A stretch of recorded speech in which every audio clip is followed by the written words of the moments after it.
Hello, my name is Beth Dixon, and I am the Math Lab Technician and work in MBSS 222 in the Math and Behavioral Social Science building on the Morristown campus at Walter State. It is my job to provide help to students here at Walter State in their math courses. And this is a short lesson on adding and subtracting fractions.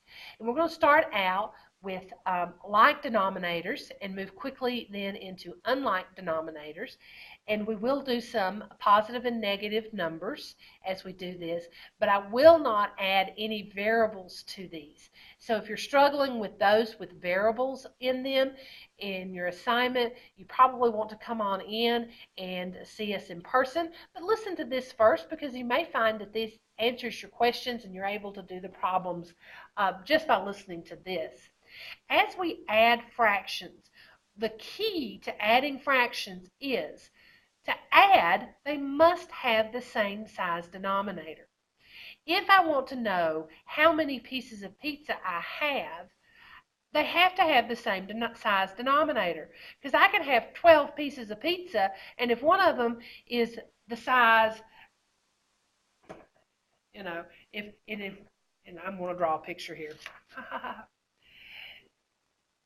I can have 12 pieces of pizza, and if one of them is this size,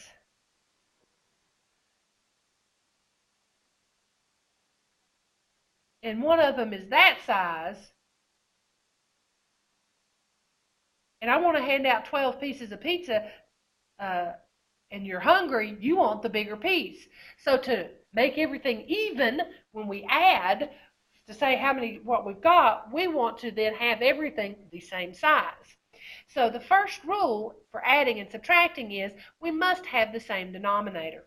If we have the same denominator, we simply write that denominator down. Then we say 10 plus 5 and add whatever we have on the top. And yes, you're not going to write that middle step there, but that's for emphasis on what we're doing. Now, often when we started learning fractions, we did not do them horizontally. We did them vertically. And that is often helpful to go back and do them vertically and not horizontally. So we'll do that for some of these problems, especially depending on the room that I've left myself to work the problems. Now let's look at the next example. We have 11/12 minus 5 over 36. Notice before I had like denominators and I added. What did I forget to do? 1, I forgot to read my directions, and 2, I forgot to reduce. Look at what my directions say. Perform the operation indicated. Well, I did that part, but notice what it says. It says, be sure to simplify your answer. Did I simplify my answer? No, I did not, because both of these are divisible by 3. 3 goes into 15 5 times. 3 goes into 21 7 times. And so I can reduce that then to 5/7. Shame on me. I'm getting in a hurry trying to get through this lesson. I need to slow down. And so when I tell students to slow down, it's because I've been telling myself that for quite a few years. Okay, let's now go on to the next problem, 11/12 minus 5 over 36. Okay, again, in this case, where this one did have a like denominator, this one does not. So we have to decide what that denominator is. Well, we have to decide what 12 and 36 will go into. There are a couple of ways that you can do this. The easiest way for me to do it is with my calculator. Now, if you're not allowed to use your calculator at all, you can do this out on paper, but I'm just going to do it on the calculator. And that's to take the 36 and divide it by the smaller number. And if that goes evenly, we know it's the common denominator. And as we get to other problems, I'll show you what to do if that's not the case. Okay, 12 and 36 then is going to be 36. And remember I said that I was going to go back to the vertical method because it's just so easy to convert our fractions if our numbers are right there together. And we decided 36 was going to be our common denominator. Now, we want to change 12 into a 36. How do we change a fraction? Well, a fraction can be changed only if we multiply both the top and the bottom of the fraction by the same number, or divide both the top and the bottom of the fraction by the same number. That's what I did here. I divided both the top and the bottom by 3. I divided both. So here I'm going to do the opposite. I'm going to multiply. Well, what do I multiply 12 by to get 36? I multiply by 3. So what I do to the bottom to keep my fraction equal, I have to do to the top. So 11 times 3 is 33. On the bottom, I don't need to change my fraction because it has the same denominator, or you can think of it as multiplying by 1 because 36 times 1 equals 36. But we want to be sure that we don't lose our subtract sign. So I'm going to bring it over and bring over my minus 5. Now I have 33 minus 5. And if I had algebra in here, I would probably write it out a little bit more, but I've just got numbers. And I'm going to double check my arithmetic since I am on camera. And I've got 28 over 36. And again, I want to be sure to reduce my fractions. I'm going to take time to divide both of these by 2. I get 14 over 18. They're both divisible by 2 again. And I get 7/9. Now, if I had seen that they were both divisible by 4, I could have gone straight to my answer, but I don't always see that, and it's okay to divide twice to get it completely reduced. There's no rule that says you have to get it all in one step. Okay, let's look at my next example. I have 9 and 4. So first of all, I'm going to look at 9. Well, 4 does not divide into 9. I don't need my calculator to do that. So the next thing you're going to do with your calculator is to go 9 times 2, which gives me the next number on the multiple list. Things that 9 will divide into. Well, 9 will divide into 18.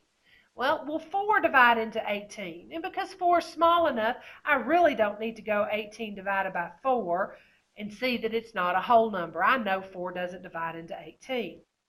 Well, that's 2. Now I need to go 9 times 3, which is 27. Well, 4 doesn't go into 27, I know that. And then the next one will be 9 times 4, which is 36, which I do know that 9 and 4 both go into 36 because it's 9 and 4. So I'm going to make -5/9 into 36 and subtract 3/4, which I'm making into 36. Okay, and again, I'm going to say, what am I multiplying 9 by to make it into a 36? Well, I'm multiplying by 4. 9 times 4 gives me 36. What I do to the bottom, I have to do to the top. -5 times 4 is -20. Notice that I'm keeping the sign and watching my signs. 4 times 9 will give me 36. So I multiply by 9 on the bottom. I need to multiply by 9 on the top. And really, because that subtract sign's there, it looks like a negative. It'll act like a negative. It is a negative. It's my duck theory. And if you've not heard my duck theory, come by and I'll explain it some more. If it looks like a duck and quacks like a duck, it's a duck. So -3 times 9 is 27, and that subtract just follows right along with it.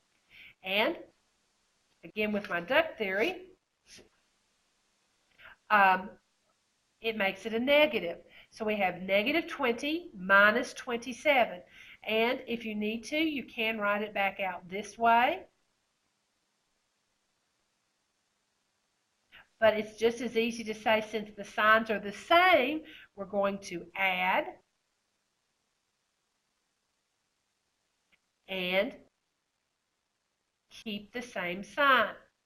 And since we didn't start with a mixed number, we're going to leave it just like it is and not reduce it.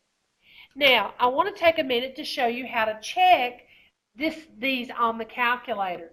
Now, part of this you will need to be able to show your work, and you won't get any credit if you just do these on the calculator for some of your teachers.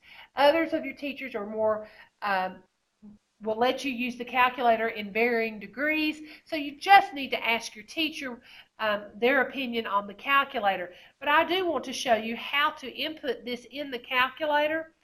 We want to put parentheses around that -5 divided by 9, then the subtract, and then parentheses around 3 divided by 4, and then enter. And of course that gives us the decimal answer.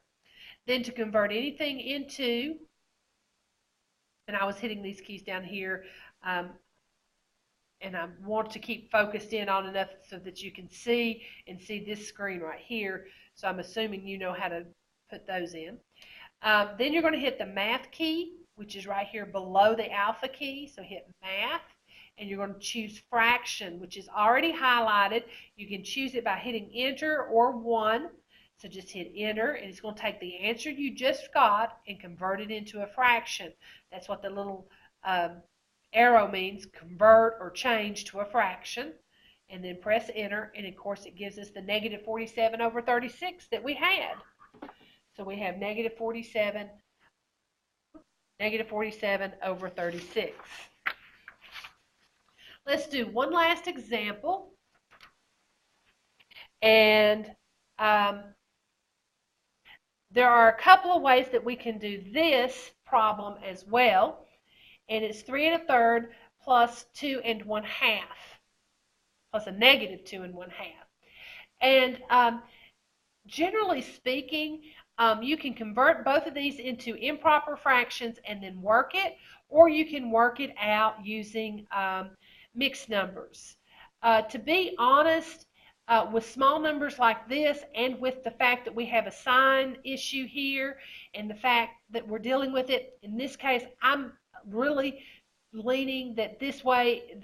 I'm not going to show you two ways, and I'm just going to do it with improper fractions. So I'm going to change 3 times 3, which is 9. 9 times 1, or 9 plus 1 is 10, so that's 10/3, plus 2 times 2 is 4, plus 1 is 5, so that's -5 halves. And 3 and 2, their common denominator is 6, so we want to make them both into 6. So to make the first one into 6, we need to multiply by 2 on the top and 2 on the bottom. And notice this time I'm going to work it across just to show you how I would show my work if I was doing it across. 2 times 10 is 20/6, plus, and then this one is getting multiplied by 3 to make it a 6, times 3 times 3, which gives me -15/6, and 20 and a -15 give me a +5/6, and then there's my answer. And that's the way I would do this problem. Now, if you'd like to see some more of these addition and subtraction problems, or if you'd like some additional help, please come by and see us in room 222 of the Math and Behavioral Social Science building here on the main campus. Thank you.